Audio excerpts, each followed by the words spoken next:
Hi guys, ഞാൻ Diya. Welcome back to my channel Diya rocks. അപ്പൊ നമ്മുടെ ഇന്നത്തെ വീഡിയോ എന്ന് പറഞ്ഞാല് നിങ്ങൾ കണ്ടില്ലേ, ഇത് എന്റെ ബാൽക്കണിയിൽ ഇരിക്കുന്ന എന്റെ മാൻഡിവില്ല ചെടിയാണ്. ഇതൊരു വൈൻ പ്ലാന്റ് ആയതുകൊണ്ട് തന്നെ ഇത് അങ്ങോട്ടും ഇങ്ങോട്ടും ഒക്കെ നന്നായിട്ട് ചുറ്റിപ്പറ്റിയാണ് കിടക്കുന്നത്. അപ്പം നമ്മുടെ ഈ മാൻഡിവില്ലയുടെ ഒരു പ്രത്യേകത എന്ന് പറഞ്ഞാൽ ഇതിന് അധികം വെള്ളം പറ്റത്തില്ല. അധികം വെള്ളം വന്നാൽ ഇത് ചീഞ്ഞു പോകുന്ന ഒരു പ്ലാന്റ് ആണ് ഇത്. പക്ഷെ ഇതിങ്ങനെ അപ്പുറത്തോട്ടും ഇപ്പുറത്തോട്ടൊക്കെ വൈനായിട്ട് ഇങ്ങനെ ചുറ്റി കിടക്കുന്നുണ്ട്. മഴ പെയ്യുമ്പോൾ നമുക്ക് എടുത്തങ്ങ് പെട്ടെന്ന് മാറ്റാൻ പറ്റത്തില്ല. ഇപ്പൊ നിങ്ങൾക്ക് അറിയാലോ, ഇത് മഴ പെയ്യുന്ന ഒരു സീസണാണ്. മഴ ഒരുപാട് കൂടിയിട്ടുണ്ട്. ഇപ്പം കാലാവസ്ഥ നിരീക്ഷകർ പറഞ്ഞിട്ടുണ്ട് ഇനി ഒരു 5 ദിവസമൊക്കെ മഴ കൂടുതലായിരിക്കും എന്ന് പറഞ്ഞിട്ടുണ്ട്. അപ്പം ഇപ്പൊ ഇങ്ങനെ മഴ കൂടുതലായിട്ട് ഇങ്ങനെ പെട്ടെന്ന് എടുത്ത് മാറ്റാനൊന്നും പറ്റത്തില്ല. അതുകൊണ്ട് കഴിഞ്ഞ വർഷം മഴ ഇതുപോലെ കൂടിയപ്പോൾ ഞങ്ങൾ ചെയ്തൊരു കാര്യമുണ്ട്, ഇതിനകത്ത് അധികം വെള്ളം വീഴാണ്ടിരിക്കുക. അപ്പൊ നമ്മൾ ഇന്നും കൂടി ചെയ്യാൻ പോവാണ്. നിങ്ങൾക്കും ഇതുപോലെ മഴയത്ത് ഇരുന്ന ചീഞ്ഞു പോകുന്ന വൈൻ പ്ലാന്റ്സ് ഒക്കെ ഉണ്ടെങ്കിൽ നിങ്ങൾക്ക് ഇതുപോലെ ചെയ്യാൻ പറ്റും. അപ്പൊ അതിനായിട്ട് നമുക്ക് വേണ്ടത് ഇതുപോലൊരു പ്ലാസ്റ്റിക് ഷീറ്റും പിന്നെ ഇതുപോലൊരു സ്റ്റാപ്ലെയറോ അല്ലെങ്കിൽ മുട്ട് സൂചിയോ ആണ്. ഇവിടെ മഴ തുടങ്ങിയിട്ട് കുറച്ച് ദിവസമായല്ലേ, ഇപ്പോഴാണ് ഇതൊക്കെ ഒന്ന് ചെയ്യാൻ സമയം കിട്ടിയത്.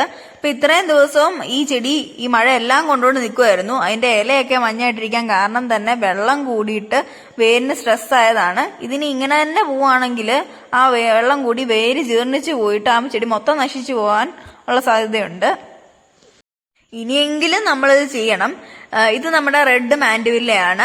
നമ്മുടെ മാൻഡിവില്ല ചെടികളിൽ ഏറ്റവും സെൻസിറ്റീവ് ആയിട്ടുള്ള ഒരു കളറാണ് നമ്മുടെ റെഡ് മാൻഡിവില്ല എന്ന് പറയുന്നത്. മറ്റ് ചെടികളിനെക്കാട്ടിലും കൂടുതൽ കെയർ നമ്മൾ ഇതിന് കൊടുക്കണം.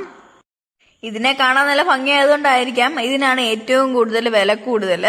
പിന്നെ നമ്മുടെ ക്ലൈമറ്റ് ചേഞ്ചിനെ അതിജീവിക്കാൻ ഭയങ്കര പാടാണ് ഇതിന്. ഇത് പെട്ടെന്ന് നശിച്ചു പോകും നന്നായിട്ട് കെയർ ചെയ്തില്ലെങ്കിൽ. അപ്പൊ നമുക്ക് നോക്കാം എങ്ങനെയാണ് മഴവെള്ളത്തിൽ നിന്ന് ഇതിന്റെ പോട്ടി മിക്സിനെ രക്ഷപ്പെടുത്തുന്നതെന്ന്. ഇപ്പോ ഈ ചെടിയുടെ പോട്ടി മിക്സ് എന്നൊക്കെ പറയുമ്പോൾ നന്നായിട്ട് നനഞ്ഞ് ഈർപ്പമായിട്ട് നിൽക്കുവാണ്. ഇത്ര ഈർപ്പത്തിന്റെ ഒന്നും ആവശ്യമില്ല. പിന്നെ അകത്തോട്ട് എടുത്തു വെക്കാൻ പറ്റുന്നവരാണെങ്കിൽ അങ്ങനെ ചെയ്താൽ മതി. അങ്ങനെ ചെയ്യാൻ പറ്റാത്തവർക്ക് വേണ്ടിയിട്ടാണ് ഇങ്ങനെ ചെയ്യാനായിട്ട് ഉള്ളത്. കഴിഞ്ഞ വർഷവും ഇങ്ങനെ തന്നെയാണ് മാൻഡിവില്ല എല്ലാം പ്രൊട്ടക്ട് ചെയ്തിരുന്നത്. പിന്നെ മഴ മാറിക്കഴിയുമ്പം ഈ കവർ എടുത്ത് മാറ്റും. പിന്നെ ഇങ്ങനെ കവർ ചെയ്യാൻ യൂസ് ചെയ്യുമ്പം ട്രാൻസ്പെറന്റ് ഷീറ്റ് യൂസ് ചെയ്യാനായിട്ട് ശ്രദ്ധിക്കുക. കാരണം മഴവെള്ളം അകത്ത് ചെല്ലാനും പാടില്ല, സൂര്യന്റെ പ്രകാശം അകത്ത് ചെല്ലുകയും വേണം. അപ്പൊ അതിനായിട്ട് പ്ലാസ്റ്റിക് ആയിട്ടുള്ള നമ്മുടെ ഇങ്ങനെ ട്രാൻസ്പെറന്റ് ആയിട്ടുള്ള കാര്യങ്ങൾ മാത്രമേ യൂസ് ചെയ്യാൻ പറ്റത്തുള്ളൂ. ആ പ്ലാസ്റ്റിക് ഷീറ്റ് എടുത്തിട്ട് ഇങ്ങനെ ചട്ടി മറയുന്ന രീതിയിൽ സ്റ്റെമ്മിന് ചുറ്റുമായിട്ട് ഇങ്ങനെ ഒന്ന് വെച്ചു കൊടുത്തിട്ട് സ്റ്റാപ്ലെയർ വെച്ചിട്ട് അടിച്ചു കൊടുത്താൽ മാത്രം മതി. സ്റ്റെമ്മിന് ചുറ്റും വെക്കുമ്പം സ്റ്റെമ്മിനോട് കുറച്ച് കയറ്റി അങ്ങ് വെക്കുന്നതായിരിക്കും നല്ലത്. അതായത് ഒരു സ്ലാൻഡിങ് ആയിട്ടുള്ളൊരു ഷേപ്പ് നമ്മൾ അതിന് കൊടുക്കുന്നതാണ്, വെള്ളം ഒലിച്ച് താഴോട്ട് പോകാനായിട്ട്. ഇത് കാണുമ്പോൾ നിങ്ങൾക്ക് ഏതായാലും മനസ്സിലാവും ഞാൻ എന്താ ഉദ്ദേശിച്ചതെന്ന്. പിന്നെ നിങ്ങളത് ചെയ്യുമ്പോൾ നിങ്ങളുടെ മനോധർമ്മവും കൂടി വെച്ചിട്ട് എങ്ങനെ വെള്ളം താഴോട്ട് പോവാം, എങ്ങനത്തെ രീതിയിൽ വെച്ചാൽ പോകുമെന്നൊക്കെ ഓർത്ത് അങ്ങനെ ചെയ്താൽ മതി. ഇത് ഞങ്ങൾ കഴിഞ്ഞ വർഷം ചെയ്ത് സക്സസ് ആയിട്ടുള്ള ഒരു കാര്യമാണ്. വെള്ളം ഇങ്ങനെ വീഴാണ്ടിരിക്കാനായിട്ട് നല്ലൊരു ഐഡിയ തന്നെയാണിത്. മാൻഡിവില്ല വളർത്തുന്നവർക്കറിയാം ഒരു മഴക്കാലത്ത് അതിനെ സർവൈവ് ചെയ്യിച്ച് കൊണ്ടുപോകാനായിട്ട് എത്രത്തോളം കഷ്ടപ്പാടാണെന്ന്. പക്ഷേ എനിക്ക് ഏറ്റവും ഇഷ്ടമുള്ള ചെടിയാണ് കേട്ടോ മാൻഡിവില്ല. വൈറ്റ് മാൻഡിവില്ലയ്ക്ക് മഴയത്ത് കുറച്ചിരുന്നാലും കുഴപ്പമൊന്നുമില്ല. അത് വളരെ ചെറുതായിട്ടുള്ളൊരു ചെടിയാണെങ്കിൽ മാത്രമേ വലിയ കുഴപ്പം വരത്തുള്ളൂ. അല്ലെങ്കിൽ വലുതാണെങ്കിൽ കുഴപ്പമൊന്നുമില്ല. പക്ഷെ പിങ്കും റെഡിനെയാണ് നമ്മൾ ഏറ്റവും കൂടുതൽ കെയർ ചെയ്യേണ്ടത്.